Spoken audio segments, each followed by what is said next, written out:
புதுக்கோட்டை மாவட்டம் மேட்டுப்பட்டியில் உள்ள ஊராட்சி ஒன்றிய நடுநிலைப் பள்ளியில் உள்ள வகுப்பறை ஒன்றில் மேற்கூரையின் காங்கிரீட் பூச்சு பெயர்ந்து விழுந்ததால் மாணவ மாணவிகளை வகுப்பறைக்கு வெளியே அமர வைத்து பாடம் நடத்தப்படுகிறது. விடுமுறை நாளில் காங்கிரீட் தளம் இடிந்து விழுந்ததால் அசம்பாவிதம் தவிர்க்கப்பட்டதாகவும், பள்ளி நேரத்தில் இதுபோன்று நடந்திருந்தால் குழந்தைகளின் பாதுகாப்புக்கு என்ன உத்தரவாதம் என்றும் பெற்றோர் கேள்வி எழுப்பினர். பள்ளியில் உள்ள வகுப்பறைகள் இடிந்து விழும் நிலையில் உள்ளதால் உடனடியாக சீரமைக்க வேண்டும் என்றும் வலியுறுத்தினர்.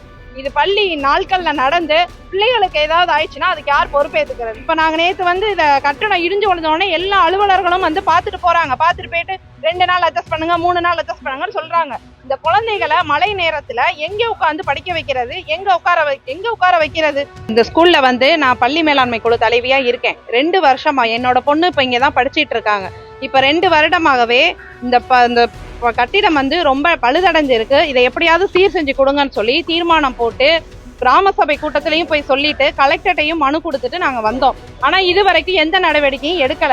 இவங்களோட அலட்சியத்தினால, பெரும் அலட்சியத்தினால இப்போ அன்னைக்கு சனிக்கிழமை பெஞ்ச மழையில லீவ் நாள் அப்படிங்க போய் இந்த கட்டடம் இடிஞ்சு விழுந்துருச்சு. இப்போ இதே ஸ்கூல் நேரத்துல விழுந்தா அந்த பள்ளி குழந்தைகளோட பாதுகாப்புக்கு யார் இப்ப பொறுப்பேற்றுப்பாங்க? இதெல்லாம் நடக்க கூடாதுன்னு சொல்லிதான் நாங்க அவ்வளவு தீர்மானம், அவ்வளவு மனு கொடுத்துருக்கோம். எதுக்குமே எந்த ஆக்ஷனுமே எடுக்கல.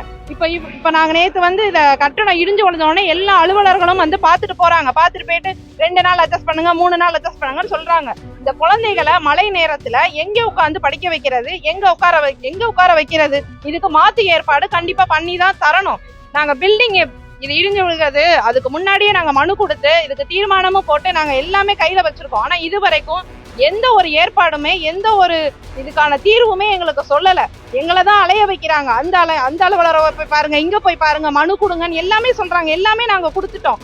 இது பள்ளி நாட்கள்ல நடந்து பிள்ளைகளுக்கு ஏதாவது ஆயிடுச்சுன்னா அதுக்கு யார் பொறுப்பேற்றுக்கிறது? அதுக்கு வழி சொல்லுங்க. 2வது, இந்த கட்டடம் இப்போதைக்கு அட்ஜஸ்ட் பண்ணுங்கன்னு சொன்னா பள்ளி குழந்தைகளை எங்க நாங்க உட்கார வைக்கிறது?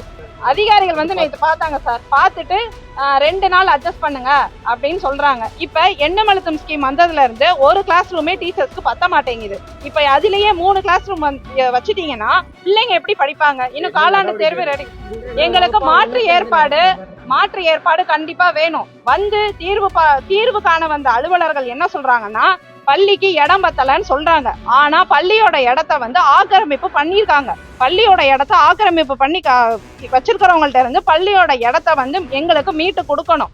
இப்போதைக்கு பிள்ளைங்க பாதுகாப்பான ஒரு கல்வியை கற்பதற்காக அவர்களுக்கு தேவையான மாற்று ஏற்பாடு இந்த அரசாங்கம் கண்டிப்பா பண்ணணும். இல்லாட்டினா நாங்க போராட்டம் பண்ணுவோம். பிள்ளைங்களை நாங்க கூட்டிட்டு போய் கூட மறியல் பண்ண தயாரா இருக்கோம்.